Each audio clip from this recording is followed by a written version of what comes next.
Lowe's knows that free is just better. That's why MyLowe's Rewards is free to join. As a member, you earn points towards MyLowe's money on eligible purchases, get exclusive free gifts, and earn free shipping at Silver Key status, all on top of weekly member-only deals. Don't wait. Join MyLowe's Rewards for free today and start saving more.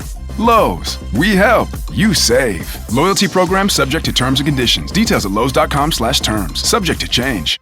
Hey, it's Bobby Bones with some exciting news. Open booking is here for the Top Shelf Country Cruise, setting sail February 2026 aboard the luxurious Celebrity Reflection. Spots are filling up fast, so book your stateroom today or sign up to become a lineup insider to receive the final lineup 48 hours prior to the public. Don't miss your chance to make February 2026 unforgettable. Visit TopShelfCountryCruise.com. That's TopShelfCountryCruise.com. That's because you're not letting the butter get brown. It's got to get brown, and it's gonna smell like it's nutty. It's got a nutty smell to it. Seriously. Yeah, seriously, dude, you got to trust me. These are amazing. Admit it. You admit it. Never. Do it. God, guys, what are you yelling about? What's going on? What is the smell? Thank you, Tom. Does not smell like brown butter. Eli farted. farted. Cecil. Yes. Cecil. You gotta believe me. Look at this list. 340 people who will swear under oath Keith farted. Those are all in your handwriting. Those are all fake names. Exactly. Thank you. And besides, I have audio recordings that prove it was Eli who farted. Well, it's me, Eli. I love to fart. Here it comes, me farting. Seriously, guys? Right? It doesn't even sound like me. Exactly. That's a very specific bit that I do from the show. Right there. Got It's nothing so to do fucking clear. with the rest of my Everybody can Eli. tell what's happening. Guys, hey, this is pointless. It's obvious you both farted. Is it? You both shit your pants. Hello? Yeah, we can see it. It's like leaking out of your pants. Everywhere. It's disgusting. Oh. Okay. Eli's Jewish. What does that have to do with anything, though? I'm just adding that. I thought it might help. Okay, well, it doesn't. A little.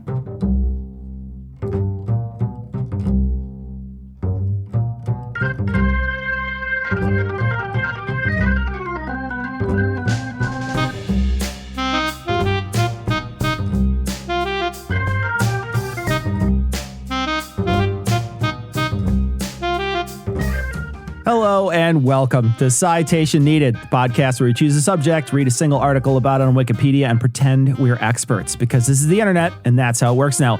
I'm Cecil, and I'll be investigating un-American activities, so let me introduce my fellow investigators. First up, two guys that will use the many investigations they were the target of in the past as on-the-job training, Noah and Eli. I'll tell you what, I'm glad I paid attention to their techniques, because now I always know when I'm in possession of narcotics.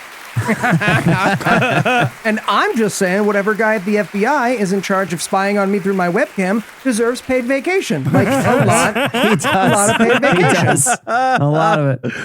Also, a couple of guys that are so pale that every trip into the sunlight results in a red scare, Heath and Tom. Okay.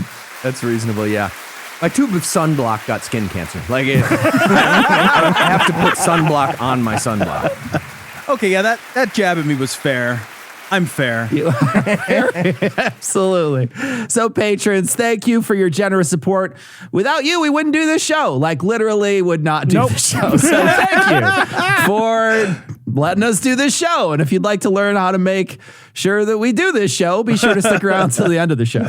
And with that out of the way, tell us, Heath, what person, place, thing, concept, phenomenon, or event will we be talking about today? We're going to be talking about McCarthyism. Ooh. Noah, what did Jenny McCarthy do now? No, Cecil. This is the McCarthy that stupid conservatives jack off to. Different, totally different. Okay. But I want to be clear, though. This episode is about McCarthyism, not Joseph McCarthy. He is way too boring to carry an episode. So, yes, he's going to make an appearance. We're going to talk about him, but I'm not going to give him undue weight just because they named the thing after him. As a historian quoted in the Wiki article points out, if the public had known in the 50s all the later declassified shit that we know now, it's entirely possible that we'd be calling this Hooverism. Yeah, now if you just Google that, that's just a fetish for fucking vacuum cleaners. Well, And it that- is don't Google it. Don't Google it. No, Google it by all means. But we're not Do you going to mean kink like shame on the fucking vacuum show. cleaners Yeah, so. or fucking vacuum cleaners? I guess it doesn't matter. Our first stop here in this story is the dictionary. The wiki article defines McCarthyism as, quote, the practice of making accusations of subversion or treason without proper regard for evidence, end quote. But that definition kind of sucks. It's somehow too broad and too specific to be useful. It's too broad because, like, yeah, people were accusing Trump of treason way before they had proper evidence, but that was just a solid assumption later proven to be true. And also, it's too narrow because in its modern usage, McCarthyism isn't really restricted to accusations of treason or subversion per se. So for the purposes of this essay, we're going to kind of cobble together a bunch of different definitions and go by this one right here. So this is the definition I'll be using. McCarthyism is using accusations of disloyalty, unfair investigative techniques, guilt by association, and or dubious evidence to restrict dissent or political criticism. And admittedly, that definition kind of sucks too, but it's not as bad as all the other ones I found in the dictionaries. No, did you just crib that from the mission statement of Fox News? It's on every business I card. plead the fifth. Now, to talk about McCarthyism, we have to start with the Red Scare. Some sources, including the wiki article that I'm basing this on, divide the Red Scare up into the first Red Scare that took place between 1917 and 1920, and the second Red Scare that ramped up after World War II and lasted into the early 60s. And that division is useful for some purposes. I will refer to it in this essay, but it's more helpful to think of the Red Scare as one thing that started in 1917, has been going on for 103 years, and got particularly bad twice. I know we call it a Red Scare, but if you're child-free, it's actually a red sigh of relief. Right? All right, so the Red Scare, of course, simply refers to being terrified of communism. This rash of paranoia, called the First Red Scare, pops up after the Bolshevik Revolution, and it's mostly focused on perceived threats from labor unions, political radicals, and anarchists, all lumped together as one thing, as America is wont to do. The idea of communism was damn appealing to the people of the early 1900s. Yeah, exactly. Right. Those left-wing fascists. Left-wing fascists, yeah. So the idea of communism was damn appealing to the people in the early 1900s, especially after the thing that we were doing up to that point started World War I, right? And that appeal scared the ever-loving fuck out of rich capitalists, so they stoked the fear of the Red Menace in every way they could. Yeah, and spoiler, after that second Red Scare died down, they invented supply-side economics. Somebody literally pointed out that if you do economics upside down, it's better for rich people. So Ronald Reagan finger-painted his signature onto a bunch of tax cuts for rich people. This is one of the most evil academic theories in recent history. And by the way, it's known as the Chicago School of Economics. The second worst thing you've produced. Wow. So, some fun facts for you. Noah, why don't you take us back to the origin of Reaganomics? What happened with that first Red Scare? Now, there's no agreed upon event I can point to that ends the first Red Scare, but as labor unions start making noticeable improvements in their lives, and as the Great Depression starts rearing its ugly head, the idea that capitalism was just crushing things became much harder to sell. In fact, this was something of a heyday for American communism, and during the 30s, the Communist Party of the United States added members every year until it peaked in 1940 at around 75,000 members. Now, I should be clear that Americans' fear of communism never abated. It just got less important for a while. But once World War II was over and everybody saw how much ass the Russians could kick, it became way more important again. And these fears were exacerbated when two Soviet spies defected to the U.S. in separate instances and brought along hard evidence of Russian espionage in America. This led then-President Harry Truman to sign Executive Order 9835, which required that all federal civil service employees be screened for loyalty. Yeah. After your 10th civil service job, you turned in your loyalty punch card for an ambassador appointment. Yeah, right. Now we just bypass that with donations. It's a streamlined process nowadays. Yeah. So, I'd like a job working for U.S. government, please. Okay, yeah, sure, no problem. Obviously, you're gonna have to prove you love America. That's Of course, obviously. so. I guess I don't know. Maybe do you know the Pledge of Allegiance? Do you know Pledge of Allegiance? Okay, this isn't about me. Rude. Okay, can you sing the national anthem? Oh, yeah, sure. You first, though. You sing first. Okay, yeah. Point taken there. How do you feel about bald eagles? I love them. Good enough. Thank you, comrade. Wait, what? Nothing. Exactly like that. Yeah, no, very much like that, actually. And look, as bad as this shit is ultimately going to get, and as shitty as Truman was at pretty much everything, I can't help but be sympathetic to him a little bit. When a hostile foreign power is actively trying to undermine your nation, screening employees to make sure they're not working for that fucking country seems helpful. Right? It would have been nice to have something like that for incoming presidents, for example. Yeah, and if your buddy gets in trouble, you just commute the sentence. It's win-win. Yeah, right. But the order specifically states that one basis for determining disloyalty would be membership in or sympathetic association with any organization deemed to be totalitarian, fascist, communist, or subversive. And the determination as to what counted under that heading was at the sole discretion of the Attorney General. Which is good because otherwise I've got some bad news about membership in the U.S. government. So yeah, right? Sorry, you're all disqualified. What? At first, not much comes from this executive order or from the loyalty screenings that it inaugurated, but over the next couple of years, a series of events would ramp up America's paranoia about communism in general and the Soviet Union in particular. Just very quick couple of bullet points here. In 1949, Mao's Communist Party takes control of China, and in the same year, Russia tests its first atomic bomb way earlier than any American observers were expecting. In 1950, you have the start of the Korean War, as well as the conviction of Alger Hiss, a high-level State Department official who was convicted of spying for the Russians. Or actually, he was convicted of perjury for lying about all the espionage he did because, get this, the statute of limitations had run out on the spying. We have What? Why would we have one of those? No like, who's fucking like, clue. okay, if they spy but they get away with it, we're just going to let them have that. Right, That's yeah. okay. We were, Hey, you know what? We were That's beaten on us. by the best. And on the top of that, I should point out, too, 1950, that's also the year that Julius and Ethel Rosenberg were arrested for stealing atomic bomb secrets for the Soviets. Yeah, I mean, it was more about being guilty for Jewishing than for being spies. But by the way, they were definitely also spies for sure. Yeah, they were spies. But they didn't find Jesus like Roger Stone, so they got executed Yeah. instead. Right. people build clocks. Of course, then as now, communism has two definitions in America, right? One is that political and economic philosophy described by Engels and Marx. The other is any left-leaning policy I disagree with. Yep. Right? So there were plenty of conservatives back then and now who dubbed things like women's suffrage and child labor laws communism, or at the very least, communist plots to undermine America. For plenty of these folks, FDR was at least as much a communist as Stalin. And of course, politicians catering to that crowd have used that vague threat of communist influence as a boogeyman for years. So you can imagine that when their constituents started hearing about actual communist spies infiltrating their government, they went apoplectic. Yeah, and all those Antifa members just returned home from Europe 5 years ago at that point. Right, so we were yeah. inundated with Antifa at that point. Okay, a little fun fact about child labor. That's still not entirely illegal, actually. Nope. As long as you're 12, at least 12, you can work unlimited hours if you work in an agricultural field. And that sounds bad, but like imagine if the commies had won and we didn't have any child labor. Like that would be the hellscape. Right? You know how expensive a phone would be? It'd be insane. Crazy. I mean, not that expensive, but too expensive. Kind of Now, expensive. this is the environment, though, that Joseph McCarthy was stepping into on February 9th of 1950. So McCarthy was a retired Marine Corps intelligence officer with a reputation for bravery that was pretty much entirely built on exaggeration and bullshit. After World War II, McCarthy returned to his home state of Wisconsin, where he successfully ran for senator in 1946.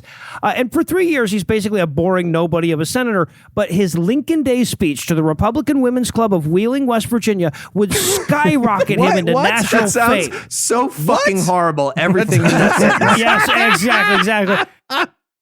It's where Heath goes when he dies if he's not good or something. Yeah. So it's during that speech that for the first time he refers to his secret list of communists. He famously holds up this sweaty ass looking piece of paper and says, quote, "I have here in my hand a list of 205 names that were made known to the Secretary of State as being members of the Communist Party and who nevertheless are still working and shaping policy in the State Department." Okay, you End should have quote. to do the whole essay in that voice. You should have to do the whole essay. God damn it. Okay, Karens, do your thing. And that's when Yeah, right. the entire fucking, the Republican Women's Club of Wheeling, West Virginia. Wheeling, West They all Virginia. joined up into Karen fucking Voltron and started weighing everyone against a duck all over the country. Hey, spoiler alert! I got a whole fucking essay you just summed up. Okay, now it's hard to imagine that remarks made to the Republican Women's Club of Wheeling, West Virginia, would make national news. But this claim led to such a flood of press attention that the term McCarthyism would be coined 47 days later. I don't want to jump right on it, I guess. Yeah, well, right. Yeah, no. It first appeared in a Christian Science Monitor article on March 28th of 1950, though it's kind of hard to get a sense of what the hell they were talking about in that article. The more common claim of coinage, at least in the modern uses, comes one day later, actually, in a Washington Post cartoon that shows a bunch of GOP senators trying to coax an elephant onto a precarious pile of stuff labeled McCarthyism.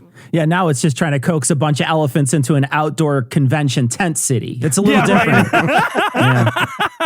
You know, Cecil, the hardest part of organizing that Southern GOP rally is trying to build all the scooter ramps that are required. Stop them from getting stuck in the yard. You know what I mean? How do you do that? It's like an MC Escher painting of ramps just everywhere. Just Well, but that's the thing. It's Florida. It already looks like that, right? You got to coax the Republican Party to a theme park in Brooklyn. Remember that? You get electrocuted to death. Yeah. All right. So interesting side note on the coinage, by the way, or interesting to me and probably nobody else. I guess for a long time, everybody seemed to accept that the cartoonist Herbert Bloch came up with the term. But then somebody dug up the Christian Science Monitor article that predated it by a few hours. So Bloch later said in the dispute, quote, "If anybody has a prior claim to it, he's welcome to the word and to the junior senator from Wisconsin along with it. I'll also throw in a set of free dishes and a case of soap." End quote. Yeah, not sure why. In truth, it's almost certain that the term had already entered limited usage in D.C., and neither of those print versions represented the first use of the term, of course. Now that we're all trying to outdo everyone, trying to demonstrate how we all liked McCarthy before it was cool, let's take a break for a little apropos of nothing.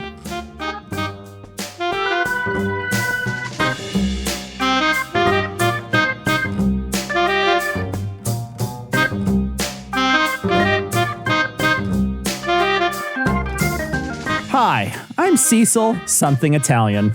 And I'm Tom. Are you a fearful white man? Did you accidentally learn just enough history to figure out that America is the bad guy? Well, then why not try the Red Scare? The Red Scare can be used by anyone.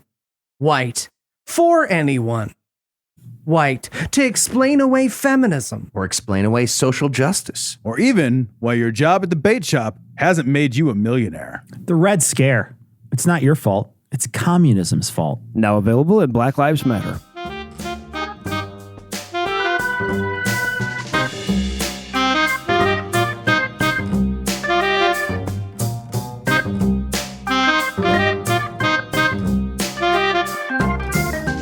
Well, when we last left off, Joe McCarthy was standing in front of a desk full of blank reams of paper that listed all the communists in America. And no, you cannot read them. What happened next, Noah? Right. A lot of stains on that paper, Joe. What's going on there? So, hush. All right, so we already discussed the loyalty review that Harry Truman set up in 1947, or loyalty reviews, I should say. Now, to be clear, Truman was not a nutter when it came to communist infiltration, or at least not compared to his contemporaries. He was most likely reacting to the ass-kicking his party took in the 1946 midterm elections and the growing calls to get tough on the Red Menace. But once the EO was signed, J. Edgar Hoover was the one tasked with actually designing the loyalty review program. And as you can imagine, the idea of using quasi-legal means to obtain potential dirt on government employees was exactly his cup of tea. Fucking J. Edgar Hoover, when you absolutely, positively need it overwrought. Well done, sir. Well done. Obviously, nobody can say how much of Hoover's reaction was a response to genuine fear of communist infiltration and how much of it was just J. Edgar Hooverian opportunism. But we can say for certain that it was at least some of both. Right? Hoover was a deeply paranoid human being, and there was actual Soviet infiltration into the federal government. So there definitely was some of that. But carrying out the loyalty reviews he implemented under Executive Order 9835 also allowed him to nearly double the size of the FBI between 1946 and 1952. What's more, his investigations led directly to thousands of government employees losing their jobs. And those had to be tough conversations. And it'd be like, bad news, you're out of a job. But we've got this great new program called Find Something New. Oh, shit. It's launched. Should help. I hear Goya needs a new CEO. So the nature of these loyalty reviews was problematic as all hell, right? Hoover quite reasonably wanted to keep his informants confidential, but that often led to people trying to defend themselves without the benefit of cross-examining their accuser, knowing who their accuser was, or in the most extreme cases, even knowing what the hell they were being accused of. Yeah, in podcasts, we call those iTunes reviews. I like laughing. These guys are funny. Whatever. Fuck you. Yeah, fuck you. We'll edit you an episode without the laughs. It's 4 seconds long. Super fun. And it's the other podcast that sounds like our title. All right, but just because his mandate limited him to federal employees, Hoover did not limit himself to federal employees. He investigated whoever the fuck he felt like investigating. And when he didn't have the authority to do anything about his findings, he would just send documents to people's employers and whatnot with details of their communist sympathies and just sign them the FBI. Right? So very often the people accused in these blind memoranda were fired without any process whatsoever. And of course, it's Hoover. So this also includes like leaking info to the press, calling for IRS audits, and all the other dirty tricks that he's so famous for. Fired without recourse? That's very No, wait, that's very, very American. That's very American. Turns out. I'm being fired for sickle cell anemia? That's just found the word sickle in my history? I own a hammer too. You want to fucking arrest me for that, you idiots? I should note too that this wasn't just a thing that the federal government was doing. Companies all over the country started suddenly worrying that they too were being infiltrated by communists, right? And they started demanding that their employees sign loyalty pledges and shit, even when there's no goddamn reason for it, when they had nothing to do with the government or national security. Christ. In fact, so many companies wanted their employees screened for communist ties that it became a booming industry, and several third-party commie investigators opened up to help corporate America root out all the hidden Ruskies. Capitalism is America's psycho lover. Since they met, we've all had to deal with their economic insecurity, man. Right? Capitalism is just sitting outside our window, killing the middle class, leaving it on our doorstep for us to find. The middle class shows up in our bed bloody like a horse head. So one of the other big players in the institutionalization of the Red Scare was, of course, the House Committee on Un-American Activities, often called HUAC.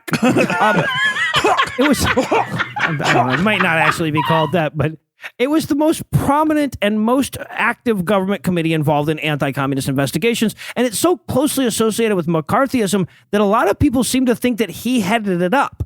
But this is the House Committee on Un-American Activities. McCarthy was a senator. His committee was called the Senate Internal Security Subcommittee, but SIS is a much less memorable acronym than HUAC. So, of course, HUAC had more going for it than just a catchy acronym. It was made famous through its investigation of Hollywood, which began in October of 1947 when they subpoenaed a bunch of Hollywood writers, directors, and actors who were members or suspected members of the Communist Party. Now, famously, some Hollywood bigwigs pushed back. A group who would become known as the Hollywood 10 refused to testify on First Amendment grounds, and as much as we'd love to think that they were like applauded by all the freedom-loving Americans, in truth, they were fired from their jobs, blacklisted by Hollywood, and thrown in jail for contempt of Congress. After that, everybody in Hollywood that got subpoenas fucking testified. Now, some of them did plead the Fifth, of course, but that just led them to be branded Fifth Amendment communists, and that usually ended their careers as well. Yeah, but on the bright side, we will always have the historical record of Zero Mostel telling them just how hard they can fuck themselves. Yeah. That's not going anywhere. He didn't even have a lawyer. He was just like, fuck your face. Love Tevye. If we threw everybody in jail that had contempt for Congress, well, who would be guarding the jail is the question that I would have. Just for me. And I should say, by the way, these blacklists were legitimate things. That is not a euphemism. There were physical lists of people in Hollywood that all the major studios agreed not to hire on account of their communism. The same thing existed to varying degrees in a number of industries, thanks to like the private loyalty review boards and anti-communist investigators popping up nationwide. Failing a review by one of those groups could follow a person around for years and keep them from getting virtually any job. So like kneeling in the NFL then, is that what you're Exactly. Yeah, right. And blacklisting, by the way, was not the worst thing that could happen to you. A lot of victims of McCarthyism wound up in jail under the Smith Act. That was a 1940 law that made it illegal to, quote, knowingly or willfully advocate, abet, advise, or teach the desirability or propriety of overthrowing the government of the United States by violent overthrow, end quote. Hundreds of people were prosecuted under that law during the Red Scare, including, by the way, Elizabeth Gurley Flynn, a founding member of the ACLU. Okay, but what if instead of a violent overthrow, you just built an enormously powerful network to crush American culture from within with the direct support of Russian operatives? You become a billionaire and Jesse Eisenberg plays you in a movie. Okay. Is that right? Yeah. Is what happens. No, yeah, we have a system for that. Got it. Yeah. All right, so what kind of things could cause you to fail a loyalty review? Well, obviously, past or present membership in the Communist Party or any significantly left-leaning organization did the trick. Having a spouse, romantic partner, relative, or close friend who belonged to or expressed sympathy for a group like that could do it. Being accused of secretly belonging to such a group could do it. But not even the most tenuous association with communism was required. See, in addition to the Red Scare, McCarthyism was steeped in something that has been dubbed the Lavender Scare, and that is the threat to national security posed by gay people. What? I mean, they do love to gossip. Oh, Right? Jesus Come on. dude. You love to spill tea. So you have to keep in mind that back in the 50s, homosexuality was still classified as a psychiatric disorder and was largely seen as, I have no fucking idea how, a contagious disease. Once you pop and all that. Now, the root of this is obviously simply bigotry, but the justification offered by the state was that the cornerstone of Americanism, whatever the hell that is the family. And gay people don't reproduce, so they don't have kids, ergo they don't count as true Americans. And an enormous amount of the FBI effort in these loyalty reviews was invested in digging up compromising material on gay federal employees and then firing them. That must have made for some awkward interrogations. Johnson, thanks so much for coming in. Happy to help, Mr. Hoover. So, how goes our lavender purge? Well, Sir Mirnoff was fired because, he's had that roommate of his for years. Oh, so, good. That's good to hear. Same for Weber. When we asked him what color the walls were, he said eggshell. Smart choice there. And McNally, McNally almost evaded us, but when we offered him coffee or tea, he took tea. Your investigation skills are amazing. Now, what do you say we go on vacation together to celebrate? You and me. Awesome. You and I. Very straight. Very, of us. very straight. As straight as you can be. Now, I should say, few people and no groups were spared from McCarthyism. Some of the most famous victims who were either blacklisted or suffered some form of persecution include Charlie Chaplin, Orson Welles, W.E.B. Du Bois, and Lucille Ball. In fact, even Oppenheimer, the man chiefly responsible for building the fucking atomic bomb, the man whose brain came up with the greatest military secret in world history, wound up blacklisted for communist sympathies. All right, thanks for the bomb to kill Russia. Just a quick thing. Did you say, now I am become death, the destroyer of worlds? After that? Are you gay? You have to tell. You love them, don't you? No, of course, it's worth noting that as widespread as this paranoia was, it wasn't universal. From the very beginning, there were plenty of American politicians, even in McCarthy's own party, that denounced his tactics. Harry Truman was dragged into it reluctantly and spent much of the Eisenhower administration denouncing it from the sidelines, when the Supreme Court upheld a law that allowed state loyalty review boards to fire subversive teachers. Justice William O. Douglas wrote a scathing rebuke of McCarthyism in his dissent. And, of course, legendary CBS newscaster Edward R. Murrow took on McCarthy in one of the most famous moments in the history of broadcast news. So by the mid-50s, McCarthyism was starting to unravel. When radio host John Henry Falk was blacklisted by a loyalty screening service in 1957, he sued the third-party investigator for loss of income and ultimately won the case. When all of these companies realized that they could be held legally liable for the damage they were doing, the vast majority of them basically closed up shop and cashed in their chips. Right? Around the same time, the Warren Court was starting to dismantle all the legal justifications they'd been using up to that point, and a ton of the Smith Act convictions were overturned and blacklisted people started to slowly reemerge. Now, I want to close up by pointing out that I very intentionally never used the term witch hunt in describing this bizarre historical phenomenon. I did that intentionally because there is no such thing as witches, right? There actually were communist spies infiltrating our government. Right. And based on the documents later declassified by the Russians, there were also a fuck ton of them in Hollywood, too. Right. That not just that were communists, but that were also like had strong Soviet ties. So there was an actual real problem they were trying to root out.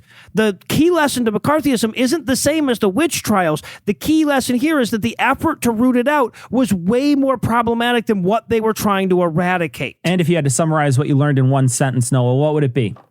Turns out we actually are descended from fearful men. Damn right. Absolutely true.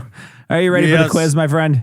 Yeah, why not? All right, Noah. Due to blacklists, what movie never made it to the silver screen? A. Better Off Red. B. Moonstruck. What? C. What's happening? Russia Hour 2. That's not bad. I like that one. Thank you. Or D.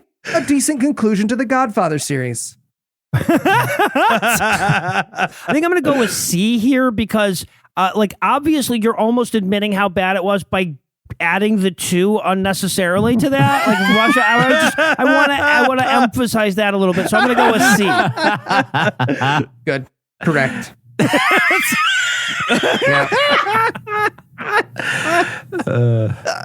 So Russia right, Hour Noah. did make it to the silver screen? Is that Yeah, what you're right. saying? Apparently the first one was the sequel that was very controversial. All right, Noah, what is the name of the counter movement opposing McCarthyism blacklists?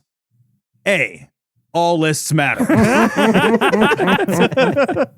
Oh, you made it tough on me. Okay, I'm going to go with A. Oh, you got it. I got nice. it. Damn it. I got to put more choices in these questions. Noah, what band never worked after they were blacklisted? A. Joy Division of Labor. B. Fantastic. Petit Bourgeois ZZ Top. Phenomenal. C. Rage Against the Machines of Production. Or D. John Lennon. Okay, well, obviously, because otherwise I wouldn't get a chance to say it, the answer must be B, Petite Bourgeois ZZ Top. That's correct. It is. Absolutely. All right, Noah, one more for you. What's the official term for the more general mental condition that includes McCarthyism? Is it A, paranoia? It's A, Oh, paranoia. another slam dunk for me. Okay, I'll go with A, paranoia. Man, you are just crushing it today, Noah. You are the winner. All right, well, since Heath made it so easy for me to win there, I'll let him be SAS next week. Okay. All right. Well, for the guys, I'm Cecil. Thanking you for hanging out with us today. We'll be back next week. And by then, Heath will be an expert on something else. Between now and then, you can listen to our other stuff. You can find it at citationpod.com. And if you'd like to help keep this show going, you can make a per episode donation at patreon.com/citationpod or leave us a 5-star review everywhere you can. And if you'd like to get in touch with us, check out past episodes, connect with us on social media, or check the show notes. Be sure to check out citationpod.com.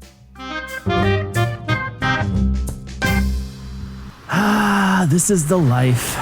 Sure is. Just 2 straight men very publicly on vacation together after having spontaneously decided to root out all the gays in their department. Just that, Yeah. Yes. Yes, sir. Get this.